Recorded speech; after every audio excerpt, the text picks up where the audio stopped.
Oke, kita mulai saja ya sambil nunggu teman-teman yang lainnya ikut masuk.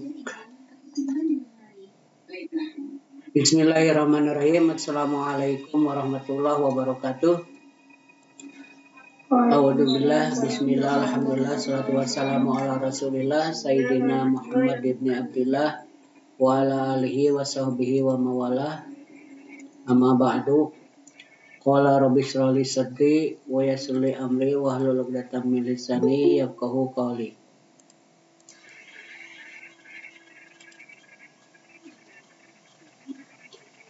Alhamdulillah di siang hari ini suasananya tidak terlalu panas, kita bisa berjumpa dalam perkuliahan penelitian tindakan kelas.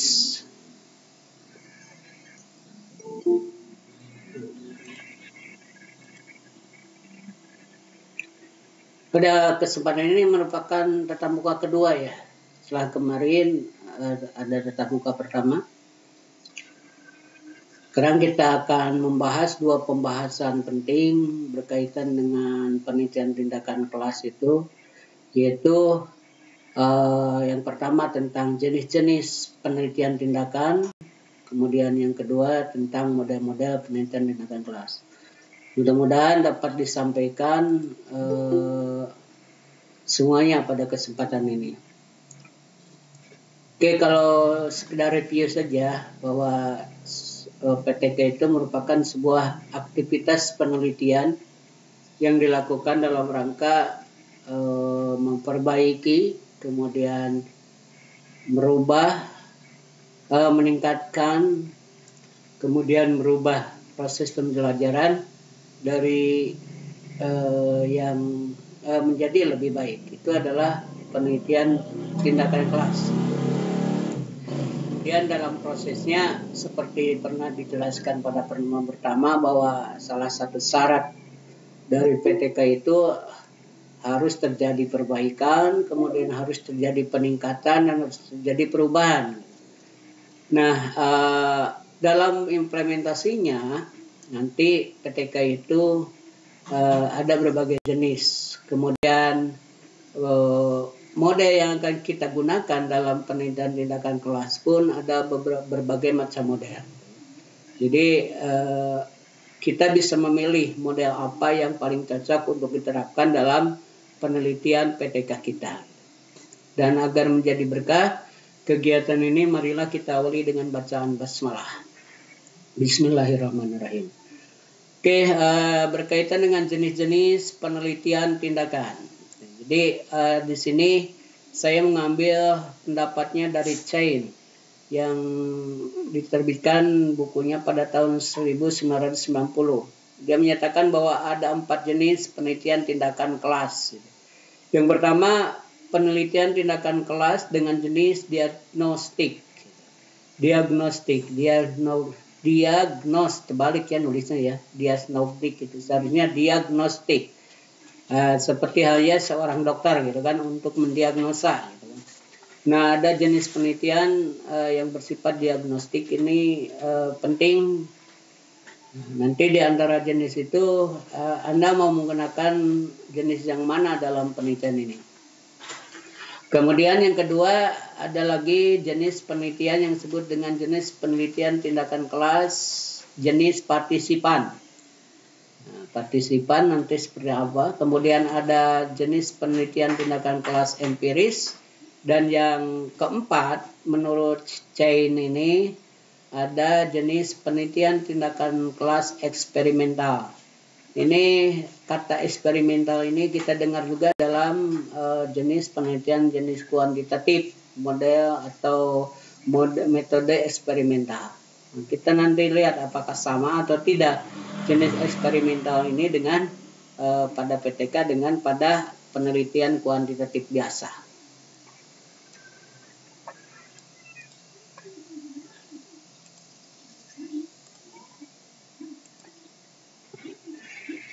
Jenis PTK diagnostik. Jenis PTK diagnostik itu apa? PTK diagnostik merupakan penelitian yang dirancang untuk menuntun peneliti ke arah suatu tindakan. Jadi tindakannya belum dilakukan, tapi dalam hal ini PTK yang dilakukan adalah mendiagnosa. Jadi mendiagnosa berbagai macam problematika atau masalah yang dihadapi di dalam sebuah proses pembelajaran. Diagnosa itu bukan hal yang mudah. Kadangkala kita mendiagnosa, kemudian cara diagnosanya yang salah, maka menghasilkan sebuah rincian problem yang salah juga gitu. Sehingga ketika mendiagnosa yang salah, rinciannya juga salah, kemudian bisa mengakibatkan penggunaan alat juga yang salah gitu. Maka dalam proses diagnostik ini, kita harus benar-benar mampu membuat sebuah instrumen diagnostik atau instrumen diagnosa yang benar-benar bisa menggali gitu ya. Seperti halnya seorang dokter gitu kan.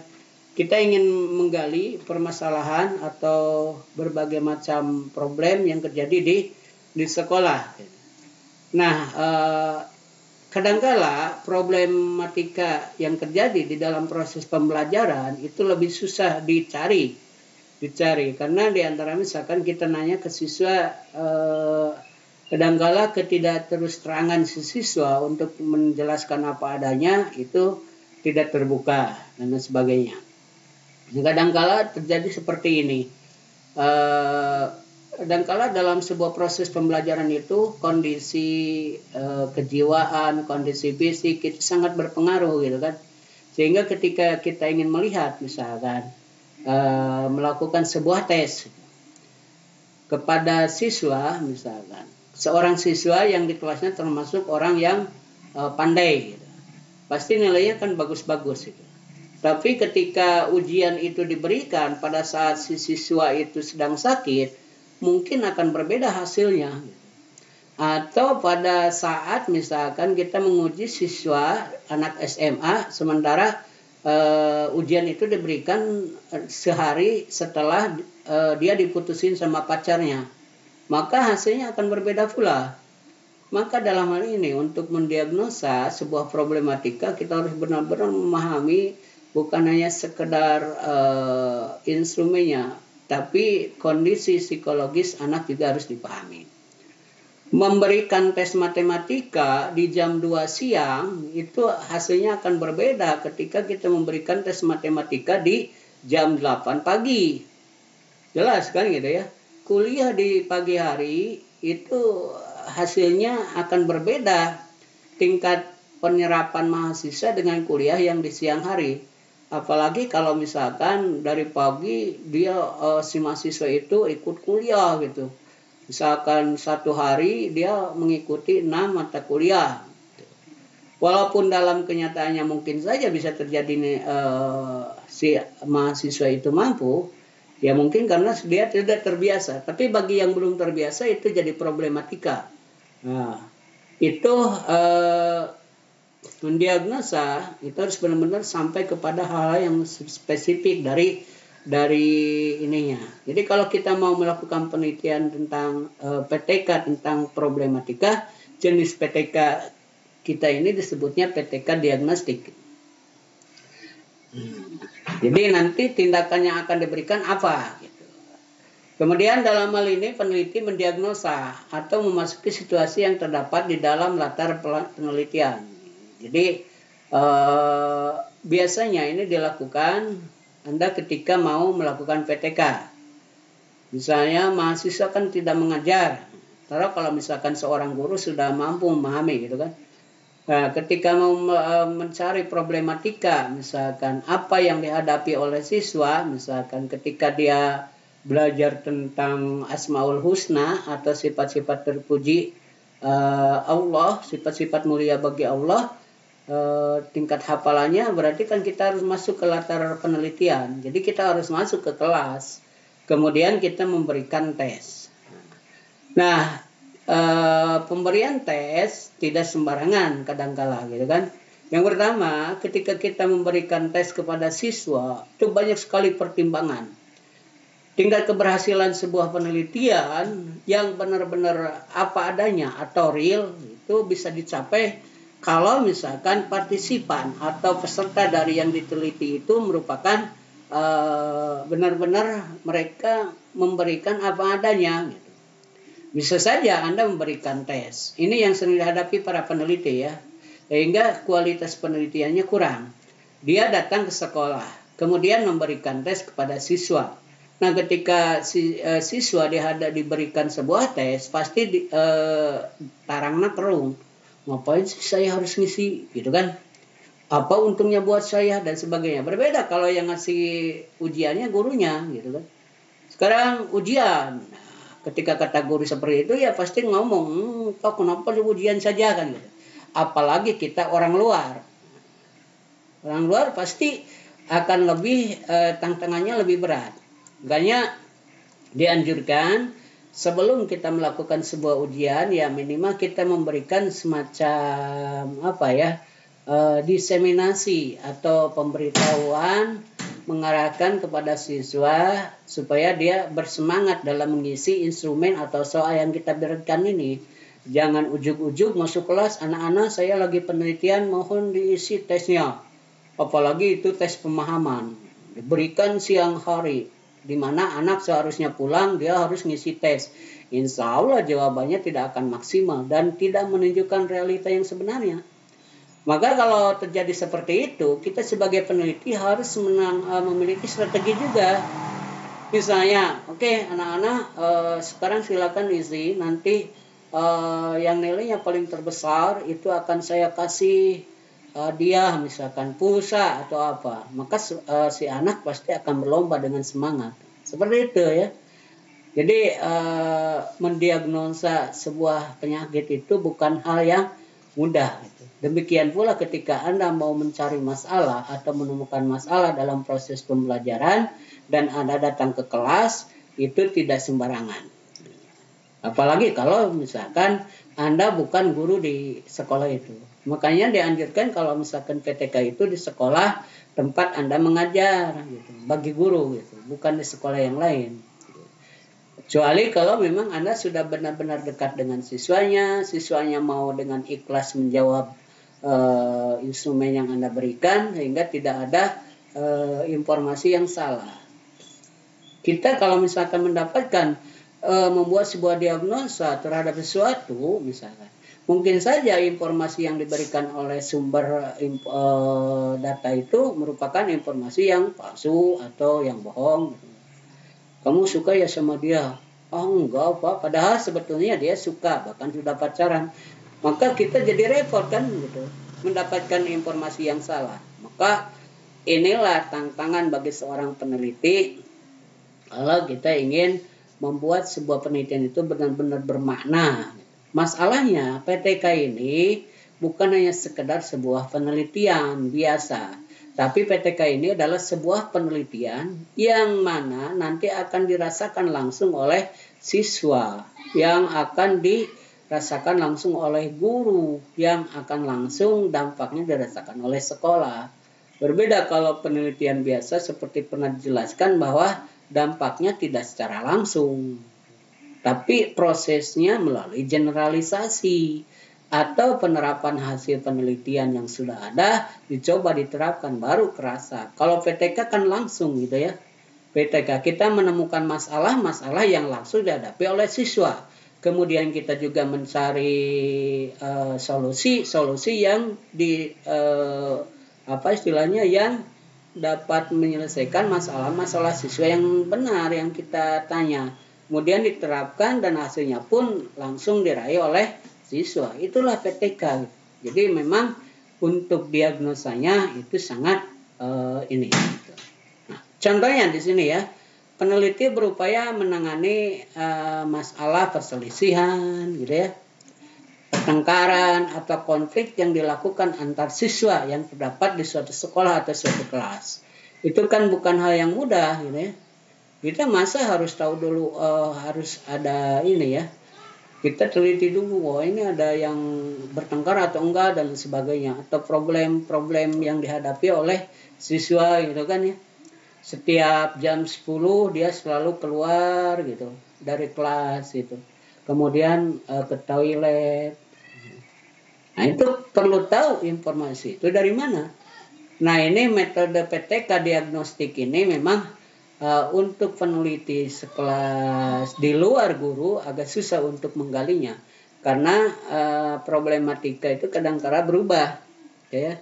Perselisihan kan tidak selalu ada, gitu ya. Tidak selalu terjadi. Masa dari hari pertama sekolah sampai mau lulus terus, pas ya gitu kan. Kemudian pertengkaran juga sama, konflik juga sama, tidak terjadi. Nah, untuk bisa mengetahui problematika, jadi kita harus mencari dulu informasi dari guru yang bersangkutan, gitu ya. Betul enggak? Paling seperti itu. Ya, kalau guru kan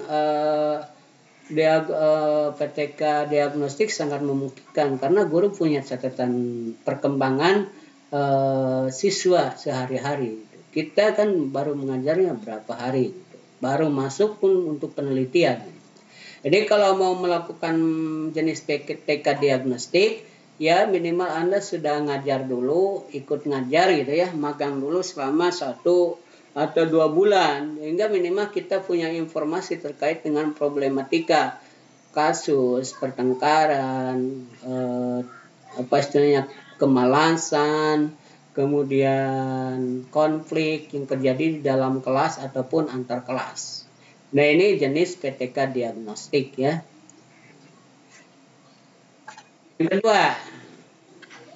Jenis kedua dari PTK itu adalah PTK partisipan.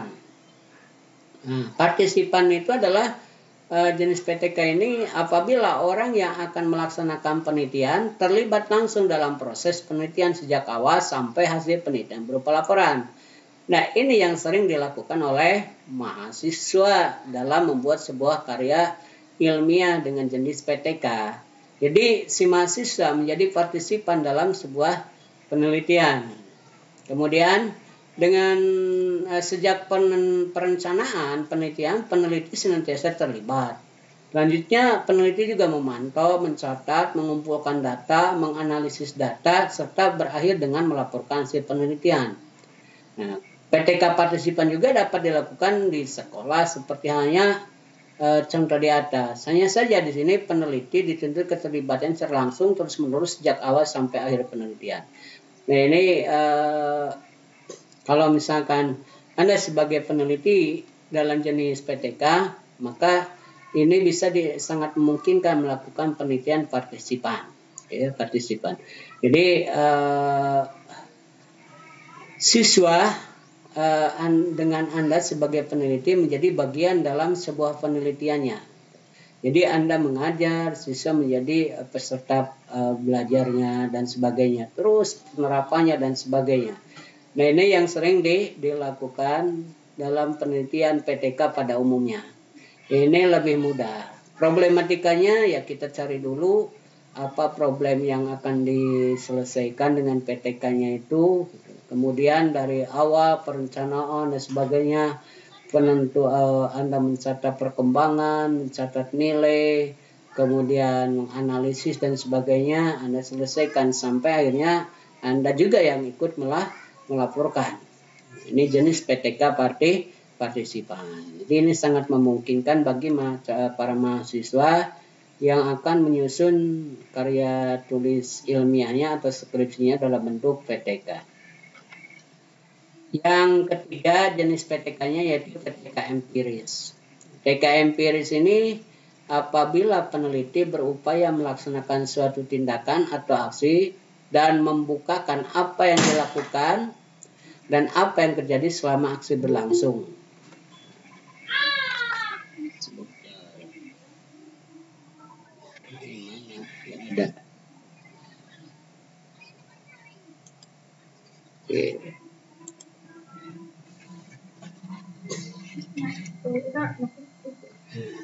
Kemudian prinsip proses penelitian berkenaan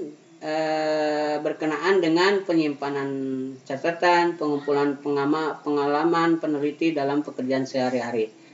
Ini berkaitan dengan jenis PTK yang sifatnya ini juga sangat memungkinkan. Cuman prosesnya ini lebih banyak kepada berkaitan dengan apa yang dialami, apa yang dihadapi oleh Anda sebagai peneliti dalam sebuah penelitian. Dalam bahasa penelitian kualitatif ini hampir mirip dengan deskriptif. Cuman kalau penelitian deskriptif kan tidak ada keterlibatan antara Anda dengan dalam penelitian. Anda hanya sebagai pengumpul data saja, menjelaskan apa adanya. Nah, dalam hal ini Anda menjelaskan pengalaman Anda, misalkan PTK empiris itu apa yang Anda alami, kemudian apa yang Anda hadapi, dibukukan, kemudian dirangkum, dianalisis, dan sebagainya hingga dilaporkan. Jadi kalau Anda sebagai seorang guru, maka catatan-catatan Anda sebagai seorang guru dalam setiap harinya itu dijadikan sebagai sumber. Itu dalam jenis penelitian PTKM empiris. Yang terakhir adalah PTK eksperimental. PTK eksperimental itu apabila diselenggarakan dengan upaya menerapkan berbagai teknik atau strategi secara efektif dan efisien dalam sebuah kegiatan pembelajaran. Ini juga banyak dilakukan, hampir mirip dengan metode eksperimental, cuman cara melaporkannya berbeda gitu ya. Kalau metode eksperimental dalam kuantitatif itu kan menggunakan data statistik. Tujuannya bukan untuk peningkatan perubahan ataupun perbaikan. Kalau di eksperimental biasa hanya sekedar mencari informasi saja untuk menguji hipotesis. Sementara dalam PTK eksperimental ini kita memiliki target, harus terjadi perubahan, harus terjadi peningkatan, dan harus terjadi perbaikan. Nah, ini yang sering paling banyak gitu ya. Misalnya penerapan metode A dalam pembelajaran, misalkan PAI menghafal surat Al-Quran atau surat-surat pendek dalam Al-Quran. Misalkan surat Al-Kafirun, gitu kan Al-Kafirun lumayan sulit bagi anak di usia dini itu. Kenapa? Karena ayatnya memang ini doa ini ya, doa sholat duha gitu kan suka ketukar gitu. Itu bisa dilakukan dengan berbagai macam cara. Kita punya ide apa gitu. Ini makanya dieksperimentalkan. Kalau yang kedua perbedaannya dengan eksperimental kuantitatif. Kalau di eksperimental itu ada nanti bisa ada model yang disebut dengan kelas kontrol dengan kelas treatment. Maka dalam PTK tidak ada kelas treatment gitu kan. Tidak ada kelas kontrol. Semuanya adalah menjadi bagian atau menjadi subjek dalam penelitiannya. Tidak di kelas-kelas. Kenapa? Karena kita tujuannya bukan untuk membandingkan atau apa, tapi kita tujuannya untuk meningkatkan atau mengembangkan. Maka problematikanya harus diawali bahwa siswa itu memiliki kendala berkaitan dengan proses pembelajaran yang kurang, sehingga dibutuhkan teknik mengajar yang lebih baik atau strategi belajar yang lebih baik, yang lebih efektif, gitu kan? Kemudian dalam kaitannya kegiatan belajar mengajar dimungkinkan terdapat lebih dari satu strategi atau teknik yang ditetapkan untuk mencapai tujuan instruksional. Nah, kalau misalkan PTK kita untuk satu model saja itu bisa sebetulnya. Tapi kalau misalkan memungkinkan berbeda, silakan gitu ya. Misalkan penerapan metode ceramah dan diskusi gitu ya. Atau metode gabungan atau multimetode dan sebagainya itu sangat dimungkinkan. Cuman nanti cara mengukurnya agak berbeda karena nanti harus terjadi perbandingan dalam PTK juga gitu ya. Ceramah misalkan ada peningkatan, tidak ada maka dihilangkanlah. Cari teknik yang lain.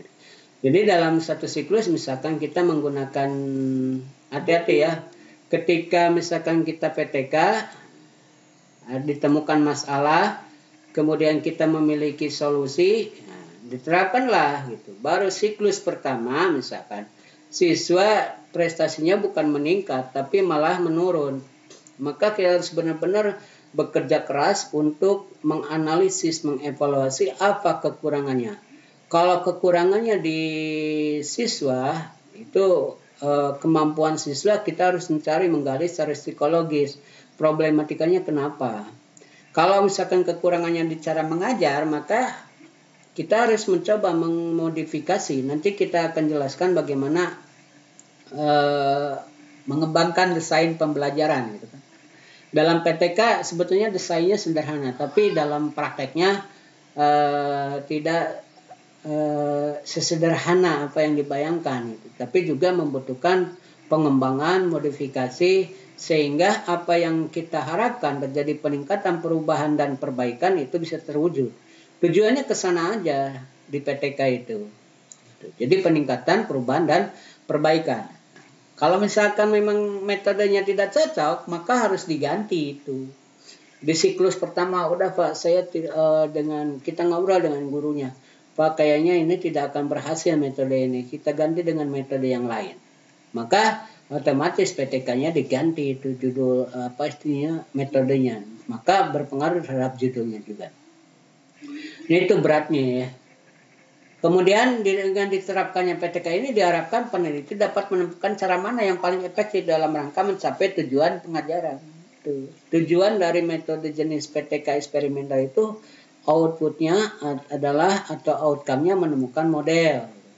Sehingga banyaknya model-model pembelajaran baru itu mungkin antaranya adalah dari praktek-praktek PTK yang dilakukan di sekolah atau di dalam kelas.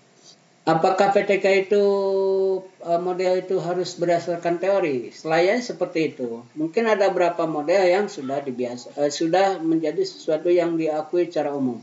Tapi mungkin Anda punya model baru dalam proses pembelajaran. Dalam hal ini itu bisa saja kita menemukan model baru, gitu kan? Model baru. Misalkan model menyanyi kan sudah ada. Sekarang model bermain sudah banyak, kemudian model sosiodrama sudah banyak, role play dan sebagainya sudah bisa gunakan. Oh, saya punya metode baru, metode ini belum ada dimanapun, maka itu bisa dicarikan. Lalu Pak, bagaimana cara menentukan teorinya? Teorinya adalah tahapan-tahapan atau sintak yang ada dalam model itu, kan itu. Misalkan model pembelajaran pesantren kan berbeda dengan model pembelajaran di sekolah. Kalau di pesantren kan modelnya mastery learning, sedikit-sedikit, maka disebut dengan sorogan dan sebagainya. Nah, apakah bisa nggak metode sorogan masukkan ke dalam ini? Termasuk dalam metode-metode yang lain, yang di luar inilah. Misalkan metode quantum teaching, atau metode quantum learning, metode cantol, metode misalkan ya permainan tertentu, itu bisa di ini metode tepuk kan gitu ya, tepuk 2 jari, tepuk 3 jari, tepuk 4 jari, tepuk 5 jari dan sebagainya. Itu sangat bisa. Kalau misalkan model itu belum ada di dalam buku-buku, maka kita rujukannya adalah apa yang terjadi dalam sintak atau tahapan-tahapan penerapan model gitu. Nah, itu yang termasuk ke dalam jenis-jenis penelitian. Sekali lagi ada 4 jenis penelitian dalam PTK. Yang pertama diagnostik, tujuannya untuk mencari atau mendiagnosa berbagai macam problematika yang terjadi di kelas. Yang kedua metode partisipan, yaitu penelitian di mana si peneliti menjadi bagian dari yang diteliti. Ya, diteliti cara kita mengajar dan sebagainya, itu metode partisipan. Ini biasa terjadi kalau Anda menjadi guru kemudian disupervisi oleh kepala sekolah atau bagian kurikulum. Maka sebetulnya itu bisa menjadi bagian PTK. Tujuannya nanti ada perbaikan dan sebagainya.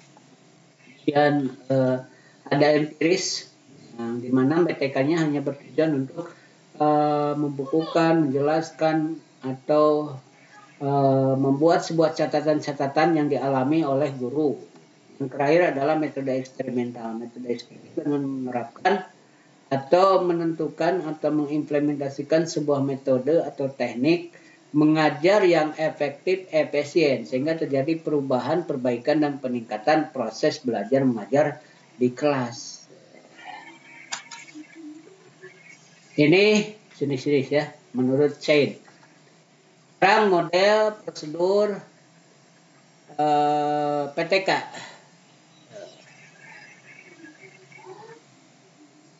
Yang pertama, di sini ada berapa mode ya? 4. Masih banyak itu. Ada model Kurt-Lewin. Model Kurt-Lewin ini Kurt-Lewin ini adalah boleh dibilang mboknya atau nenek moyangnya PTK. Yang mencetuskan ini proses PTK. Kemudian ada model real, ada model kemis dan tagat, kemudian ada model DDAER. Apa itu nanti kita bahas satu persatu. Yang pertama, model PTK yang dikemukakan oleh Kurt-Lewin. Nah, ini diperkenalkan tahun 1946. Jadi usia PTK itu sudah cukup tua ya. 1946, sekarang tahun 2000. Sudah 50 sekian, sudah hampir seabad lebih gitu. Usia PTK itu. Nah, kita belajar di tahun 2002, berarti kita mempelajari kakek-kakek dan nenek-nenek ini. Bapak-bapak ya. Jadi model Kurt-Lewin ini, model PTK dalam Kurt-Lewin ini, dia menyatakan bahwa sifatnya bersiklus. Siklus itu jadi berdaur. Daur 1, daur 2, daur 3. Siklus 1, siklus 2, siklus 3. Berulang. Dari tiap perulangan itu memiliki tahapan yang sama. Tahapan-tahapan itu yang pertama adalah planning atau perencanaan. Tahapan yang pertama di perencanaan, kemudian tahapan kedua di action atau tindakan atau acting. Tahapan yang ketiga observasi atau observing, tahapan yang keempat refleksi atau reflecting. Nah, ini tiap tahapan ini harus ditempuh dalam setiap siklusnya. Jadi kalau misalkan kita ingin membuat sebuah PTK dengan judul misalkan penerapan metode bernyanyi dalam rangka meningkatkan hafalan siswa terhadap 10 nama malaikat dan tugasnya di SD kelas 1 misalkan. Dengan kita menggunakan metode nyanyi, maka di siklus pertama, yang pertama harus kita lakukan adalah datang ke sekolah, kemudian mendiagnosa atau mencari informasi tentang kelemahan siswanya, gitu kan. Kelemahan siswa tentang Asmaul Husna. Asmaul Husna misalnya tentang nama malaikat, dites satu persatu. Nah, tolong ketika mengetes, mungkin kalau anak-anak masih senang-senang aja ya. Untuk anak SMA, PTK itu lebih rumit ya. Karena kondisi psikologis anak-anak SMA, bahkan di SMP juga lebih ini. Tapi kalau anak-anak SD kayaknya lebih terbuka, open dan jujur gitu. Kalau anak-anak SMP, SMA kemungkinan ada yang menarik diri lah dari penelitian kita dan sebagainya. Dia agak lebih berat. Kecuali kalau Anda memang gurunya di sekolah itu. Diberikan tes. Ternyata gitu ya, kita masuk di kelas 1 SD, misalkan SD negeri di kelas A. Jumlah siswanya ada 32 gitu ya. Nah, dari 32 itu 2 orang memang dia hafal, yang pertama hafal nama malaikatnya, yang kedua hafal tugas-tugasnya gitu. Sementara yang lainnya memang banyak yang hafal nama malaikat tetapi tugasnya tidak hafal. Maka ada terjadi kesenjangan. 2 orang yang lulus berarti 30 orang tidak lulus. Nah, ketika 30 orang tidak lulus karena tidak hafal tugas-tugasnya, maka berarti ada problem. Nah, problemnya cukup sangat besar gitu ya. 30 tidak lulus itu. Maka perlu dilakukan tindakan. Lalu kita mencari ide-ide apa gitu yang bisa diperkenalkan kepada siswa supaya siswa dapat memahami, dapat atau menghafal nama malaikat dan tugasnya secara cepat, efisien, dan efektif. Nah, kemudian timbullah ide, saya coba akan menggunakan metode bernyanyi. Maka dibuatkanlah rancangannya.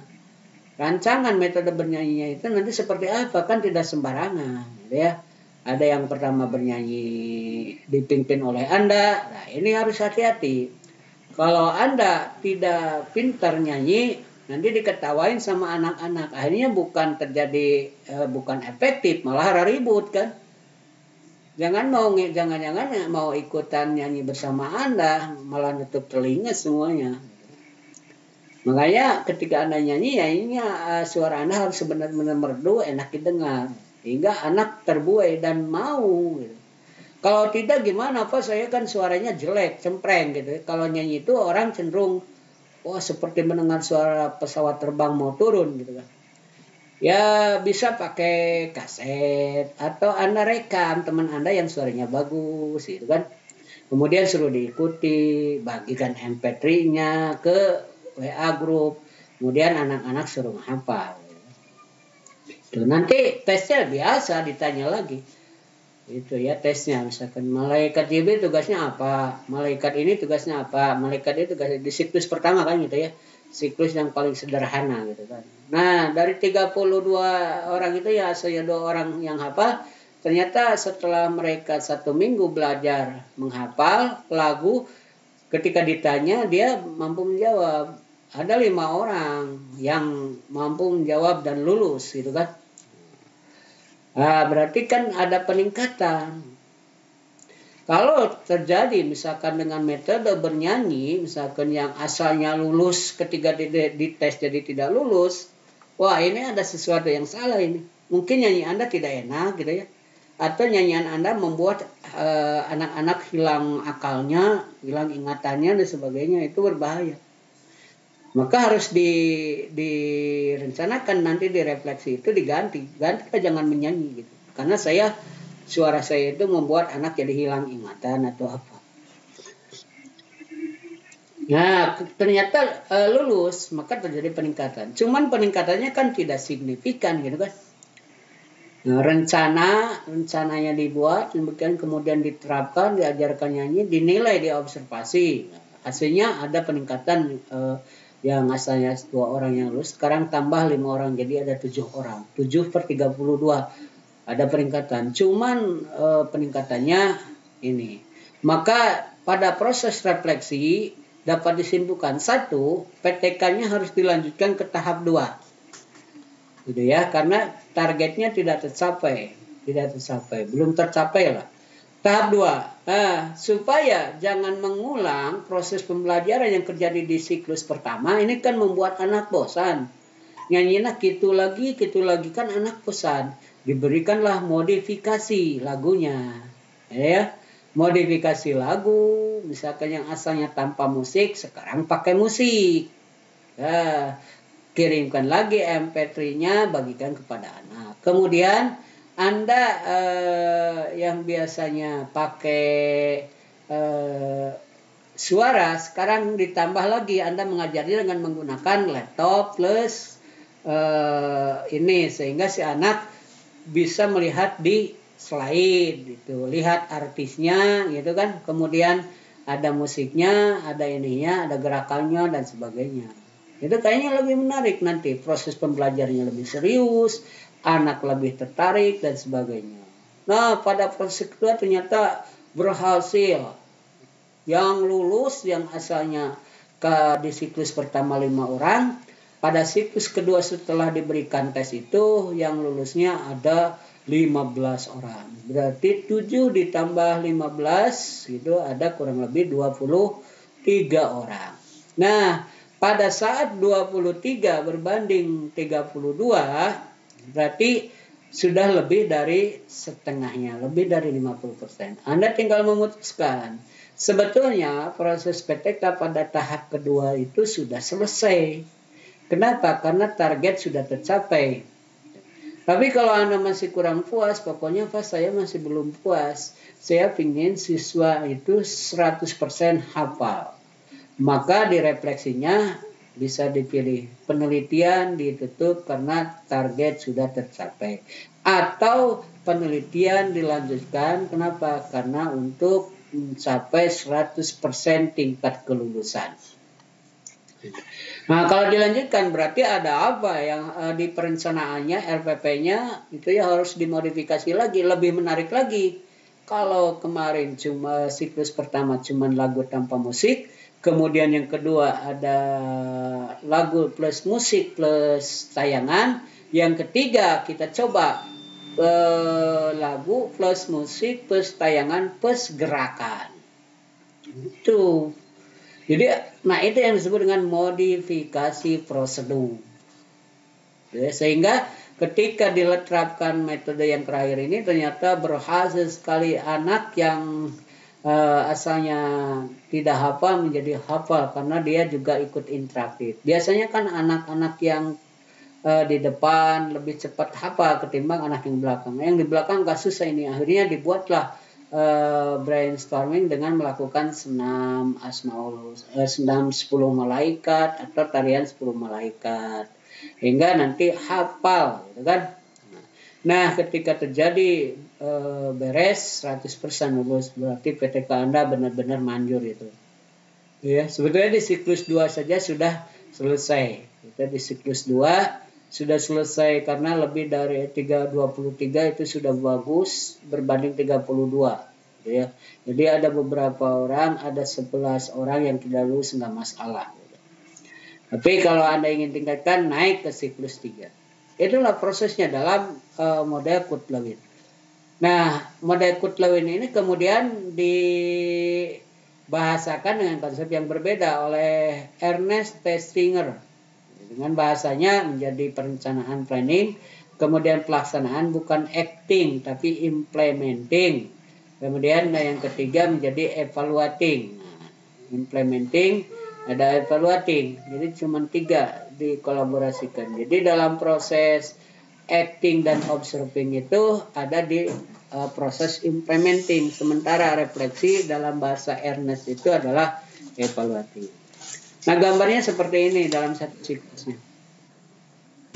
Jadi ini di planning dulu. Di plan. Jadi Anda punya problem. Itu kemudian ditentukanlah planningnya. Dibuat desain pembelajarannya, dibuat mempersiapkan medianya dan lain sebagainya, kemudian RPP-nya,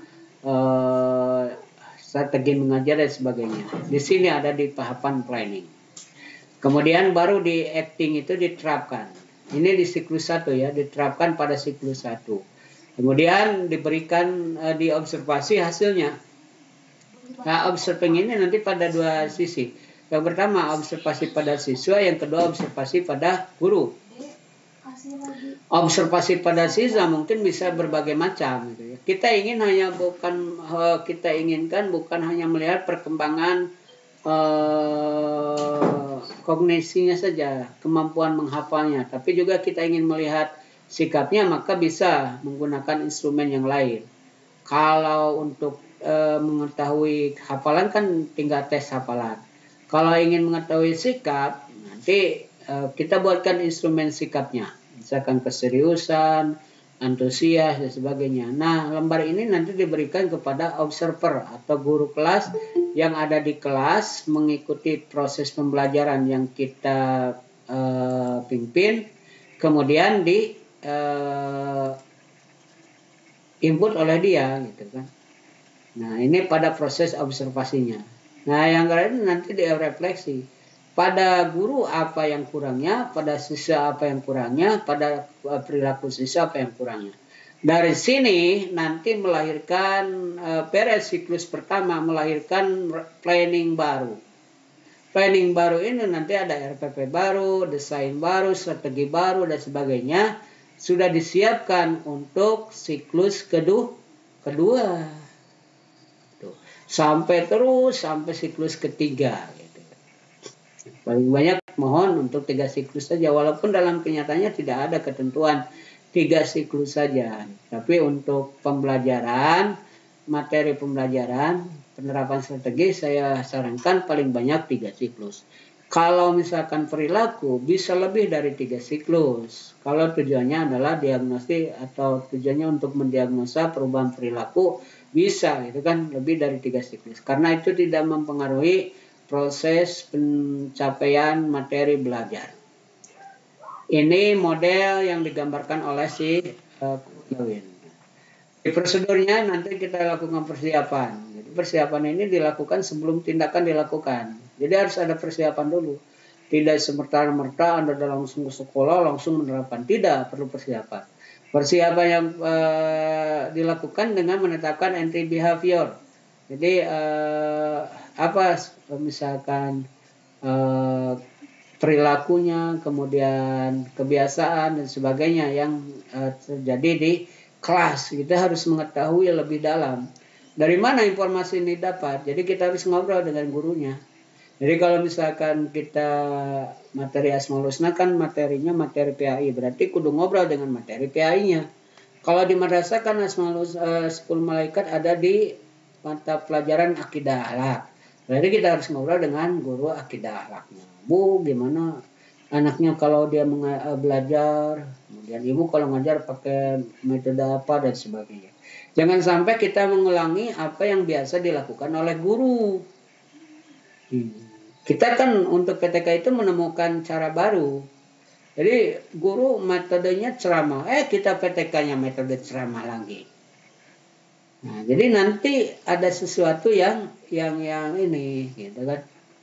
Mungkin ada perubahan, iya ada perubahan mungkin saja, karena biasanya guru baru itu lebih disenangi ketimbang guru lama. Gitu. Apalagi guru-guru agama tentunya sudah bapak-bapak, sudah emak-emak gitu. Tiba-tiba datang mahasiswa, jadi anak-anak pada semangat. Pasti walaupun pakai ceramah pakai apa, itu bisa lebih baik. Tapi jangan saya sarankan tidak menggunakan metode yang biasa digunakan oleh guru. Gini Pak, saya ada metode baru, gitu. Metode ini. Sehingga ketika terjadi perubahan, guru yang bersangkutan tidak tersinggung. Coba bayangkan kalau misalkan ketika si guru mengajar dengan metode ceramah, anaknya prestasinya rendah, tiba-tiba ketika Anda ngajar pakai ceramah juga, siswa nilainya bagus-bagus. Itu sama dengan ngomong atau jelek-jelekin bapak guru yang lama itu ceramahnya tidak pandai, kan kasihan. Nah, maka cari metode yang baru yang belum pernah dilakukan oleh si guru itu sendiri. Kemudian membuatkan skenario pembelajaran. Jadi nanti masuk gimana, misalkan baca salamnya gimana, cara mempersiapkan pembelajaran seperti apa, kemudian ada jargon, ada apa, itu sudah disiapkan dari awal. Skenarionya itu ya, dari awal sampai akhir. Seperti halnya membuat sebuah skenario film gitu kan. Pertanyaan yang akan disampaikan apa, itu harus sudah dibuat. Tapi skenario ini tidak asal skenario. Skenario yang dibuat itu harus mencerminkan bahwa akan tercapai sebuah tujuan pembelajaran yang kita inginkan. Apa? 100% siswa hafal nama malaikat dan tugasnya, atau 100% siswa hafal 15 nama Asmaul Husna dan artinya. Tidak mesti semua Asmaul Husna. Kalau semua Asmaul Husna lama. Atau hafal misalkan nama 25 nabi, bisa kalau beres dalam waktu 3 bulan boleh gitu kan.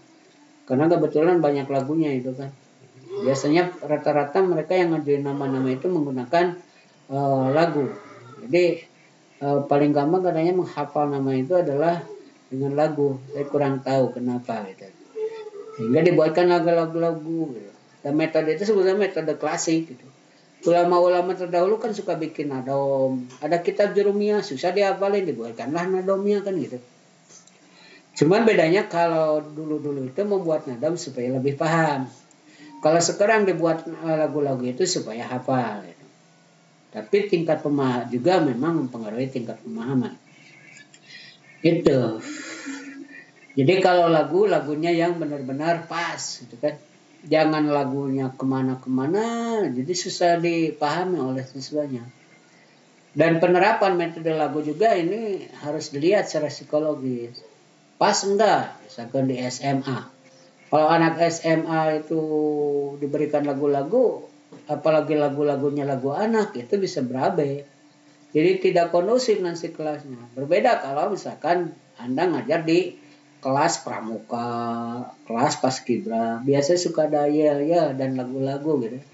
Kalau untuk anak SMA mungkin diskusi, metode role play atau metode apa itu kayaknya lebih tepat. Tapi kalau untuk anak SD itu masih bisa dilakukan metode lagu. Kemudian menyiapkan fasilitas yang dibutuhkan. Jadi kalau misalkan kita mau lagu, berarti kan kalau kita tidak bisa nyanyinya ya siapkan aja MP3-nya. MP3-nya bagikan kepada siswa-siswa, suruh ini. Jadi mohon sekali lagi, ketika Anda memiliki ide tentang sebuah metode, metode itu benar-benar bisa diterapkan oleh Anda dan menarik gitu. Anda menggunakan metode diskusi, misalkan penerapan metode diskusi. Sementara ketika kuliah saja Anda susah untuk bisa diskusi. Tidak, ini nanti agak berat bagi Anda. Oh, diskusi itu apa ya? Jadi bingung nanti.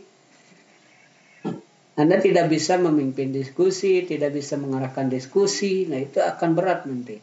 Jadi yang benar-benar ini, makanya bila perlu dilakukan simulasi dulu di depan guru. Nanti si guru kan bisa melihat, oh iya, Anda sudah pas untuk mengajar dengan metode ini. Nah, di persiapan ini ada langkah lain. Yang pertama dibuatkanlah proposalnya. Jadi kalau Anda datang ke sekolah tidak langsung ini. Anda perlihatkan dulu proposalnya, proposal penelitian Anda. Apa ini proposal saya tentang PTK di sekolah ini, di kelas Bapak. Sudah di ACC sama tim reviewer, proposalnya sudah mendapatkan izin dari perguruan tinggi, bahkan nomor IRB-nya gitu. Nanti ada apa itu IRB kan sudah dijelaskan di metodologi penelitian. Jadi ada SK-nya dan sebagainya. Itu tunjukkan proposal. Kemudian persiapan pelaksanaan. Persiapan jadi kita buat jadwalnya. Nanti kan ada kesepakatan antara kita dengan guru. Mohon maaf jangan maksa-maksa ke guru ya. Karena guru itu yang memiliki prerogatif. Dia yang menentukan nanti masuk ini. Kalau kita misalkan tiba-tiba masuknya misalkan jadwal saya kebetulan di siang hari. Wah, itu kita harus mempersiapkan skenario-nya yang benar-benar matang. Bayangkan kita harus memberikan melakukan tindakan kelas di siang hari. Kalau di pagi hari kan enak gitu ya suasananya si anaknya masih fresh gitu ya, masih masih adem gitu otaknya. Jadi tapi kalau sudah lewat duhur, itu agak berat itu. Itu harus dipersiapkan oleh Anda skenario-nya supaya si anak itu oke lah di dalam setiap saya ngajar misalkan setiap setengah jam saya berikan brain game gitu ya, atau senam otak gitu kan, senam otak dan sebagainya, sehingga si anak tidak ngantuk atau tidak ini. Kemudian persiapan partisipan atau peserta partisipan Anda sebagai peneliti juga peserta sebagai yang peneliti. Langkah-langkahnya memberikan atau menyampaikan simulasi kepada guru tentang pelaksanaan PTK. Jadi disimulasikan dulu. Nanti metodenya seperti ini Pak, saya akan diskusi itu nanti si anak begini, saya begini dan sebagainya.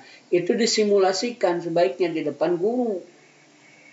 Nanti pelaksananya saya masuk di kelas, Bapak sudah ada di kelas, duduk di belakang, dipersiapkan bangku kursinya bersama siswa atau menyendiri gitu. Jadi Anda dinilai.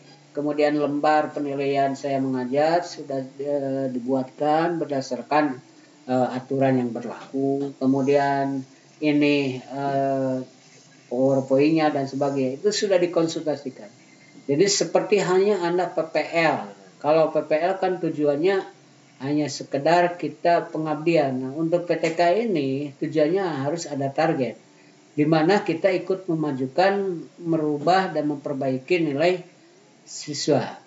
Kemudian yang kedua, konsolidasi dengan guru tentang tata cara pelaksanaan. Ini nanti pelaksanaannya seperti apa? Kapannya, masuknya pintu kelasnya sebelah mana gitu kan, anak-anaknya kalau ini baca kode dan sebagainya, mungkin ada hal yang perlu ini kan gitu. Jam berapa lebih berapa, selesai jam berapa lebih berapa, termasuk job deskripsinya atau pembagian tugasnya. Kalau Anda ngajar, tugas guru observer apa, tugas siswa apa.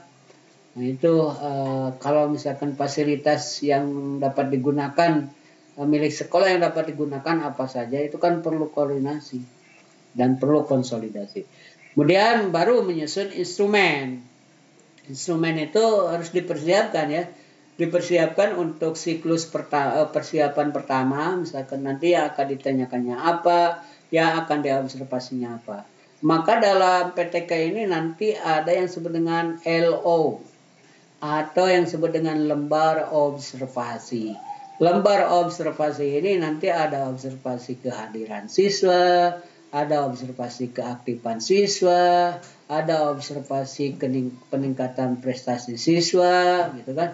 Ada observasi tentang kondisi kelas, ada observasi untuk guru juga, observasi cara mengajar, penggunaan media dan sebagainya. Seperti halnya kalau nanti Anda masuk di lab micro teaching. Nah, itu ada LO-nya. Jadi Anda dikatakan Anda berhak mendapatkan sertifikat mikro, gitu ya, untuk bisa PPL kalau Anda sudah dinyatakan lulus di micro teaching. Nah, itu ada LO-nya. Kemudian ada skenario penelitiannya. Kalau tadi skenario pembelajaran, maka sekarang skenario penelitian. Jadi penelitiannya skenario seperti apa. Nanti kita akan bahas ini lebih mendetail khusus, gitu ya. Lebih mendetail khusus. Kemudian menyiapkan alat peraga, kemudian bahan ajar, media pembelajaran, kemudian dan lain sebagainya yang dibutuhkan pada proses pembelajaran. Nah, yang terakhir adalah menyusun rencana tindakan. Rencana tindakannya seperti apa? Berupa apa? Berupa model atau strategi yang akan diterapkan. Jadi metode diskusi itu harus dijelaskan tahapan 1, tahapan 2, tahapan 3, tahapan 4 sampai akhir. Di buku-buku model-model pembelajaran kan ada. Nah, itu hanya satu. Nanti apa yang kita dasari dari teori itu ketika diterapkan kira-kira manjur atau tidak. Mungkin ada yang tidak manjur, maka di sanalah peran pengembangan prosedur penelitian. Jadi nanti metode diskusi yang kita ciptakan itu diskusi yang baru tahapannya. Ini di persiapan ya. Yang kedua, kalau persiapan sudah matang, barulah kita pelaksanaan. Nah, di pelaksanaan itu mencakup 4 yang tadi ya, planning, acting, observing, sama reflecting. Di planning, jadi perencanaan adalah mengembangkan rencana tindakan secara kritis meningkatkan apa yang terjadi. Jadi lebih bagus. Dalam rapat ini peneliti menjelaskan tentang apa, mengapa, kapan, di mana, siapa, dan bagaimana tindakan akan dilakukan. Jadi kalau misalkan kenapa, apa yang akan solusinya? Misalkan metode diskusi. Kenapa dengan metode diskusi? Kemudian kapan? Kapan itu berkaitan kapan metode diskusi? Apakah dari awal atau setelah menjelaskan dulu, ataukah pada saat momen-momen tertentu? Kemudian di mana? Apakah diskusi di kelas, diskusi di lapangan, diskusi di kebun? Kemudian siapa saja yang menjadi pesertanya? Serta bagaimana prosesnya? Itu perlu diterapkan. Kemudian yang terakhir adalah penelitian tindakan kelas yang ideal dilakukan secara berpasangan antara pihak yang melakukan tindakan dan pihak yang mengamati proses yang dijalankan. Kalau misalkan gurunya siap menjadi observer, maka Anda yang diamati oleh observer. Tapi kalau tidak ada, maka datangkan orang lain yang bersedia menjadi observer atau penilai Anda. Tapi jangan dari teman ya. Jadi kalau teman itu namanya bukan, memang bisa saja lah teman menilai teman gitu, tapi namanya jeruk makan jeruk itu. Jadi lebih baik Anda meminta dosen pembimbing atau orang yang ahli atau guru yang lain dalam mengobservasi Anda. Kalau dari pihak sekolah atau gurunya tidak bersedia. Atau Anda membuat rekaman selama belajar gitu kan. Misalkan selama mengajar, baru itu bisa pakai teman gitu. Jadi Anda mengajar, teman Anda ngerekam, kemudian rekaman itu dikirimkan ke guru untuk dinilai. Nanti refleksinya apa, kekurangan mengajar apa, disempurnakan, dibuat rencana pembelajaran baru yang lebih meningkat. Ini di proses planning ya. Kemudian di acting, pelaksanaan yang dimaksud adalah pelaksanaan yang dilakukan secara sadar, terkendali, merupakan praksi-praksi yang cermat dan bijaksana. Jadi tidak mesti misalkan dipaksa-paksakan harus sesuai dengan teori. Kalau memang teori itu tidak cocok bagi satu lingkungan, ya harus gimana? Kita harus menyesuaikan lingkungan. Jadi harus kreatif memodifikasi dari sebuah model atau strategi pembelajaran. Kemudian di pelaksanaan tindakan pada tahap ini merupakan implementasi atau penerapan isi rancangan. Nah, rancangan yang sudah dibuat pada proses plan itu diterapkan di proses action. Kemudian di observing merupakan kegiatan dilakukan oleh pengamat observer. Siapa? Kita ini ya. Kita dan observer, guru pendamping atau penilai pendamping. Kalau kita biasanya misalkan menilai siswa dan sebagainya. Kalau guru misalkan dia menilai mengajar kita, LPP kita dan sebagainya dinilai oleh mereka. Pada tahapan ini guru melaksanakan pencatatan sedikit demi sedikit apa yang terjadi demi memperoleh data yang akurat untuk perbaikan siklus berikutnya. Kalau misalkan guru menyerahkan kepada kita sepenuhnya bolehlah, kecuali misalkan penilaian terhadap bagaimana kita mengajar, mungkin kita bisa menggunakan yang lain. Kalau melihat misalkan menilai pengetahuan, menilai perilaku siswa dan sebagainya, kondisi yang ada di kelas, itu bisa dilakukan oleh kita. Tapi kalau yang menilai kita mengajar, ya tentu harus orang lain, bukan oleh kita. Yang terakhir di reflecting. Jadi 4 tahapan ini atau refleksi merupakan kegiatan untuk mengemukakan kembali apa yang sudah dilakukan. Jadi dalam bahasa ininya direview, ya. Selama kurang lebih 1 jam kita mengajar, itu kita bongkar kembali. Kita lihat ya. Guru berusaha menemukan hal-hal yang sudah dirasakan, memuaskan hati karena sesuai dengan rancangan dan secara cermat mengenai hal yang perlu diperbaiki. Baiknya ada checklistnya ya. Sudah sesuai, tidak sesuai, kurang sesuai dan sebagainya. Itu ada di observasi.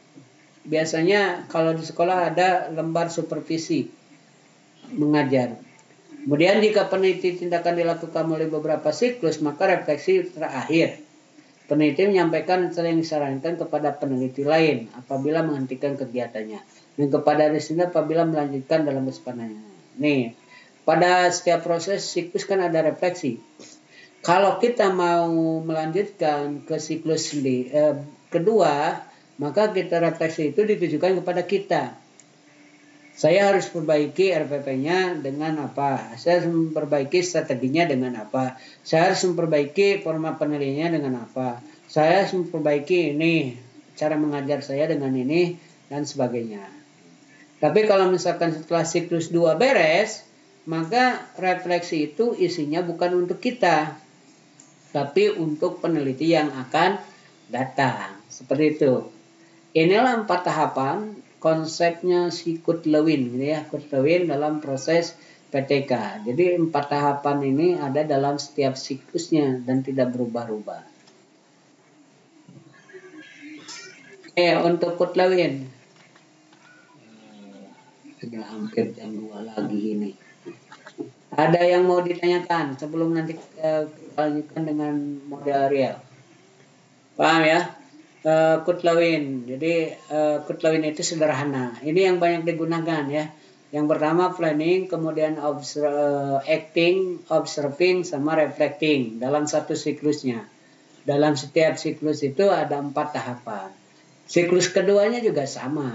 Nah, refleksi ini nanti berupaya tujuannya untuk memperbaiki planning di siklus kedua. Refleksi kedua untuk perbaiki planning di siklus ketiga dan sebagainya. Berputar gitu ya. Di putaran ini ya. Di putaran ini satu putaran. Dan nanti refleksi ini pindahnya ke sini ke siklus kedua. Planning lagi, acting 2, observing 2, reflecting 2. Planning 2 ini merupakan penyempurnaan dari planning 1, perubahan planning 1. Harus itu. Actingnya juga harus terjadi perubahan. Observing juga harus perubahan. Ada perbaikan. Reflecting kedua naik ke perubahan atau perbaikan, peningkatan planning ketiga, acting ketiga, observing ketiga. Kalau sudah ini, maka refleksi ini ditujukan kepada orang luar, calon peneliti berikutnya, apa yang disarankan? Kalau mereka mau meneliti hal yang sama seperti yang kita lakukan. Model Riel dikembangkan oleh Riel tahun 2007, membagi proses penelitian menjadi tahapan-tahapan. Satu, studi dan perencanaan. Ini agak berbeda ya. Studi dan perencanaan, kemudian pengambilan tindakan, pengumpulan analisis kejadian secara refleksi. Tahapannya 4 sama dalam satu siklus. Proses seperti ini. Ini di siklus pertama, ya. Di siklus pertama, kita melakukan studi. Studi di sini itu bukan belajar ya. Studi di sini adalah melakukan sebuah penelitian tentang problematika, melakukan survei, melakukan apa dan sebagainya. Kemudian dibuatkan sebuah rancangan atau perencanaan. Kalau perencanaan sudah matang, sudah benar-benar bisa dilaksanakan seperti halnya pada model si Kurt Lewin, baru kita take action. Bahasanya take action ya, kalau di Kurt Lewin acting. Kita melakukan sebuah tindakan. Nah, setelah tindakan dilakukan, kalau di Kurt Lewin itu ada observing. Maka di sini ada collect, analyze, evidence. Jadi mengumpulkan dan menganalisis kejadian. Peristiwa yang terjadi itu kemudian dikumpulkan selama mengajar siswanya, perubahan perilaku, perubahan sikap, perubahan perkataan, kemudian nilainya dan sebagainya. Nanti dianalisis. Apakah cenderung lebih baik atau cenderung lebih ini? Kalau lebih mundur, kalau cenderung lebih mundur, kita analisa kenapa, apa, gitu ya, kenapa penyebabnya. Nah, dari sini nanti dijadikan sebagai bahan refleksi. Di refleksi ini nanti menyebabkan terjadinya study and plan kedua, di siklus kedua, ya. Di siklus kedua. Jadi ada penelitian kedua, kemudian perencanaan kedua, penyempurnaan dari study and plan sampai siklus ketiga, siklus keempat dan sebagainya. Itu adalah konsepnya Riel.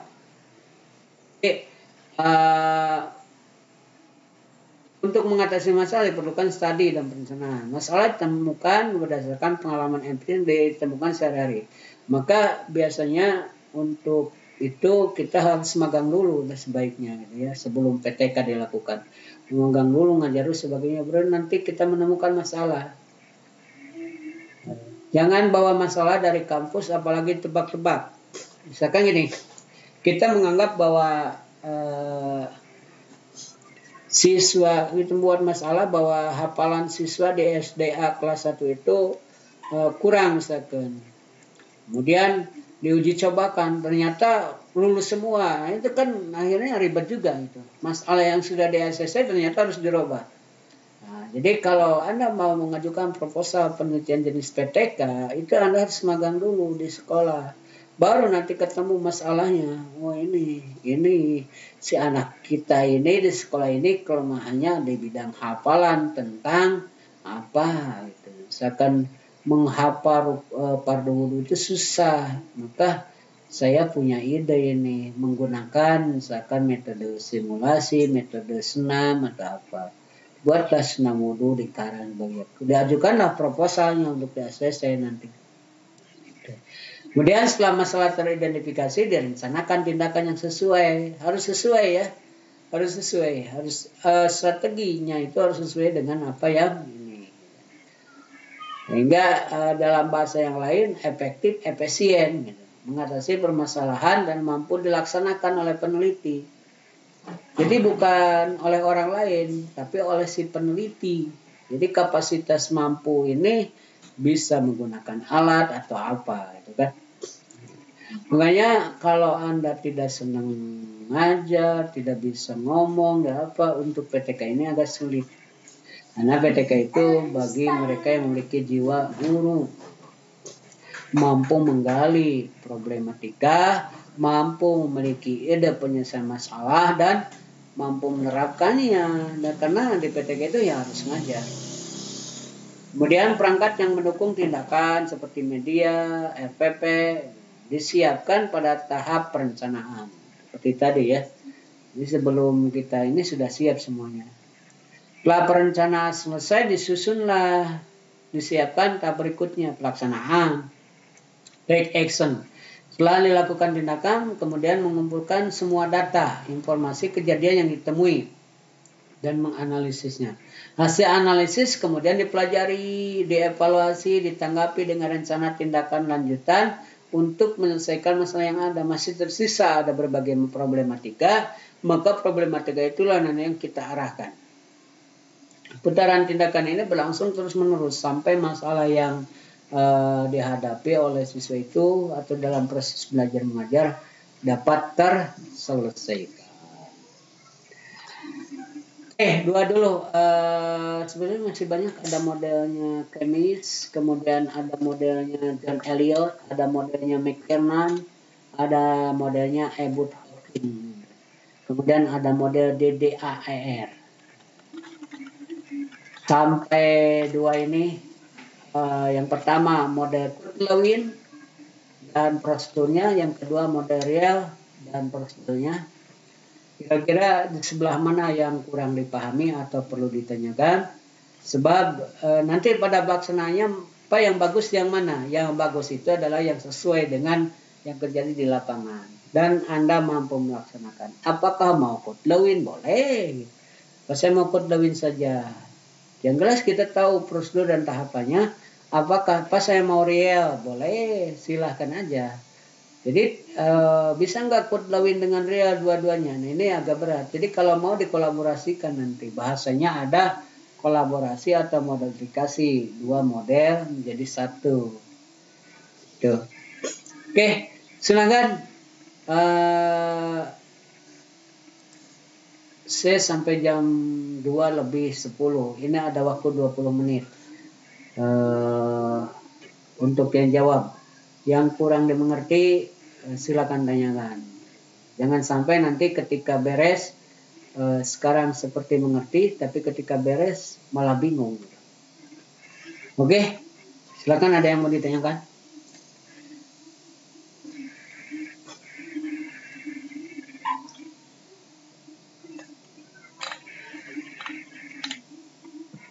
Yuk. Siapa ini? Ada 24 orang. Semuanya mengerti? Ngerti enggak? Yuk, paham enggak?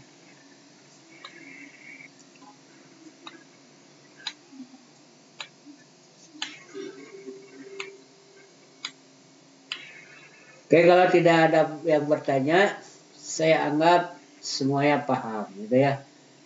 Kita ada waktu 19 menit. Kita lanjutkan saja dulu PowerPoint-nya ya sampai beres. Kemudian yang ketiga, model Kemis Taggart. Kemis Taggart ini merupakan modifikasi dari modelnya Kurt-Lewin. Itu apa? Yang pertama, salah ini ya. Yang pertama, siklusnya hampir sama, ada 4 siklus, tapi ada 2 siklus yang disatukan. Nah ini ya, plan, kalau tadi kan ini itu ada 4 ya, plan, action, observer, baru reflect. Kalau di modelnya Kemis Taggart itu menjadi 3 siklus. Yang pertama ada menjadi 3 tahapan. Yang pertama planning, kemudian act and observer disatukan gitu ya. Penerapan atau implementasi perencanaan dan observasi dalam satu tahapan, dalam satu proses. Dalam satu proses. Jadi kalau Anda harus ngajar langsung dinilai, ngajar nilai. Tapi kalau dalam ini kan dalam model Kurt-Lewin tidak mesti setiap periode ngajar ada ini. Gitu. Jadi observasinya kapan dan sebagainya itu bisa dilakukan. Kemudian ada refleksi sama lah. Baru nanti dari refleksi ini di siklus pertama kalau mau dilanjut ke siklus kedua karena belum tercapai target dilakukan revision plan. Itu perencanaan yang sudah direvisi. Kemudian di action, observe lagi, reflect lagi, revisi di siklus ketiga. Ini model yang dikembangkan oleh Kemis Taggart. Tidak jauh berbeda dengan modelnya Kurt-Lewin. Jika tim peneliti membuat rancangan atau plan, maka langkah berikutnya mereka melakukan tindakan sekaligus melakukan pengamatan. Jadi langsung ya tindakan ya pengamatan atau monitoring selama tindakan. Action observing. Nah, untuk mode perubahan dan pengaruh intervensi tindakan akhirnya harus membuat refleksi. Supaya bisa kita ketahui bahwa bagaimana hasil dari tindakan itu dilakukan refleksi. Refleksi itu pada dasarnya memuat suatu pengakuan jujur peneliti akan kekurangan, ketidaksesuaian tindakan yang telah dilakukan dan sekaligus menunjukkan hal positif dari tindakan yang didukung oleh data-data. Nah, untuk dipakai dasar perancangan pada siklus berikutnya. Jadi ada replanning atau revisit plan. Berdasarkan refleksi yang dilakukan oleh tim penelitian, mereka lalu merancang penelitian berikutnya di siklus berikutnya untuk diterapkan di siklus kedua dan seterusnya.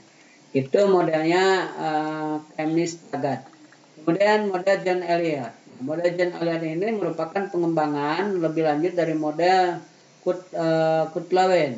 Tapi Elliott mencoba menggambarkan secara rinci langkah demi langkah yang harus dilakukan. Ya, kalau Kutlawen itu cuma 4 saja gambaran global, tapi dalam John Elliott ini lebih ini. Kemudian ide dasarnya memang sama, dimulai dari penemuan masalah, kemudian dirancang tindakan tertentu yang dianggap mampu memecahkan masalah tersebut, kemudian diimplementasikan, dimonitor, selanjutnya dilakukan tindakan berikutnya yang nggak perlu. Nah, proses seperti ini kelihatan nggak ini? Nih. Nah, di ini ada yang dilakukan di siklus pertama itu sebelum apapun dilakukan survei. Dilakukan survei ini, setelah survei dilakukan, ya biasa tanya atau apa, dilakukan tujuannya untuk penemuan fakta dan dilakukan analisis. Itu kemudian dibuatkan rencana umum. Rencana umum ini nanti dibuatkan dari awal. Rencana tindakan 1, rencana tindakan 2, rencana tindakan 3. Nah, dari rencana umum ini kemudian diimplementasikan tindakan 1. Ini memang agak berat ya, karena skenario sebagainya sudah dibuat untuk tindakan 3 tindakan. Nah, jadi bisa tindakan 1, tindakan 2 dan sebagainya. Bisa lebih dari 1 tindakannya. Kemudian diimplementasikan. Nah, kemudian pengaruh dan implementasinya dimonitor. Di sini ya, bagaimana pengaruhnya, kemudian monitoringnya seperti apa. Kemudian dilakukan lagi dari sini refleksi, dilakukan survei lagi. Survei di sini itu bukan untuk mencari fakta. Kalau dari awal di sini kan mencari fakta.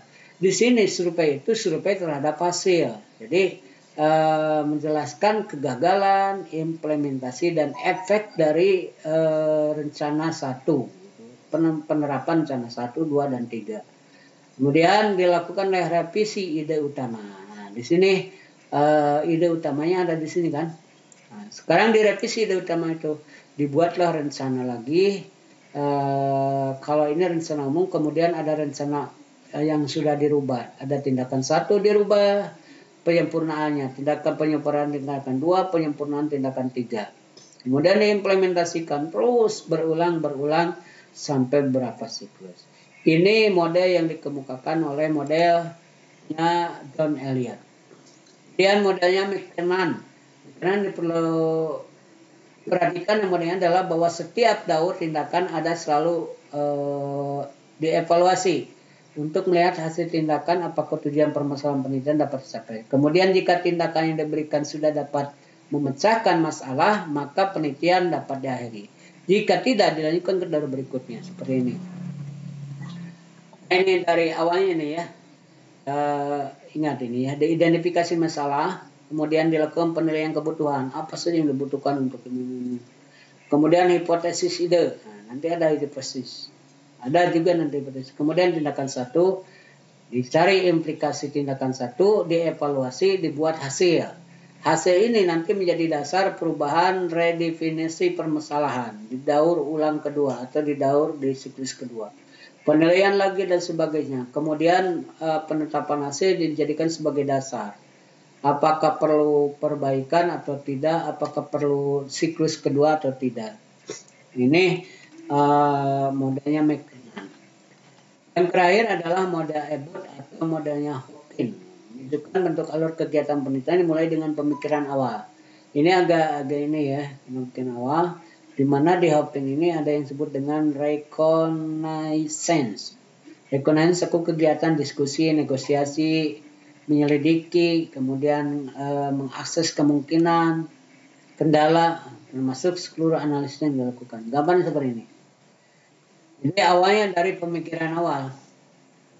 Pemikiran awalnya itu dari kita menemukan masalah, kemudian kita punya ide dan sebagainya, kemudian reconnaissance. Tadi ya, mendiskusikan, membahas, kemudian mencari kemungkinan bisa dan tidaknya gitu. Kemudian dibuat rencana keseluruhan. Rencana keseluruhan itu kemudian dilaksanakan menjadi tindakan. Nah, untuk tahap selanjutnya, kalau misalkan di sini rencananya kurang sempurna, dilakukan revisi rencana. Kemudian revisi rencana, terus dan sebagainya. Ini revisi pada siklusnya. Jadi ini lebih kepada proses prosedural penelitian, bukan sebagai secara keseluruhan, bukan sebagai sebuah siklus. Jadi prosedurnya seperti ini. Kemudian pelaksanaan tindakan 1, pengawasan, rekonansi setelahnya itu didiskusikan lagi. Kemudian terjadi perubahan pemikiran, reconnaissance, rencana baru, pelaksanaan tindakan 2 gitu. Kemudian kalau tidak reconnaissance, ada revisi awal kembali lagi. Nah, ini tindakan kedua dari sini. Sebenarnya tindakan dulu di sini. Terus berputar, prosesnya seperti ini adalah proses yang ditemukan oleh Edward Hopkins. Yang terakhir model DDAR. DDAR singkatan dari proses tahapan PTK, diagnosis masalah, desain rancangan tindakan, aksi atau tindakan atau observasi kejadian, evaluasi dan refleksi. Modelnya seperti ini, Pak. DDAER, diagnosis, gitu kan? Diagnosis masalah, mendesain rancangan, kemudian acting atau menerapkan. Yang keempat adalah evaluasi, yang kelima refleksi. Dari hasil refleksi nanti menjadi D lagi, terus berputar sampai berapa siklus. Jadi penelitian mulai dari diagnosis masalah sebelum tindakan ditulis. Setelah implisit, diagnosis masalah ditulis dalam latar belakang masalah. Nanti kalau di penelitian, setelah masalah diagnosis, peneliti mengidentifikasi tindakan, memiliki salah satu tindakan yang layak atau yang disebut dengan mendesain. Prosedurnya berikutnya sama dengan prosedur pada PTK yang lain. Jadi terus bersiklus. Demikianlah materi tentang apa istilahnya, jenis dan model-model penelitian tindakan. Cukup padat ya. Saya kira mudah dipahami. Nanti untuk di YouTube-nya mudah-mudahan bisa diupload, direkam, tapi tidak live ya, karena tadi saya tidak bisa membuat jadwal live. Nanti rekamannya saja saya upload. Oke, ada 8 menit sebelum ditutup. Kalau ada yang mau ditanyakan.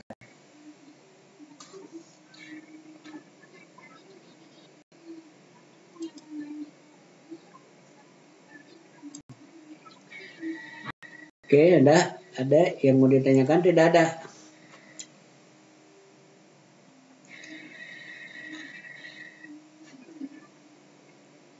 Oke, kalau tidak, ya cukup atau ada yang mau bertanya? Kalau cukup, kita tutup dengan bacaan doa. Rabbana atina fid dunya hasanah wa fil akhirati hasanah wa qina adzabannar. Terima kasih atas kehadirannya. Mohon maaf apabila ada kekurangan. Billahi taufiq wal hidayah. Wassalamualaikum warahmatullahi wabarakatuh. Waalaikumsalam warahmatullahi wabarakatuh.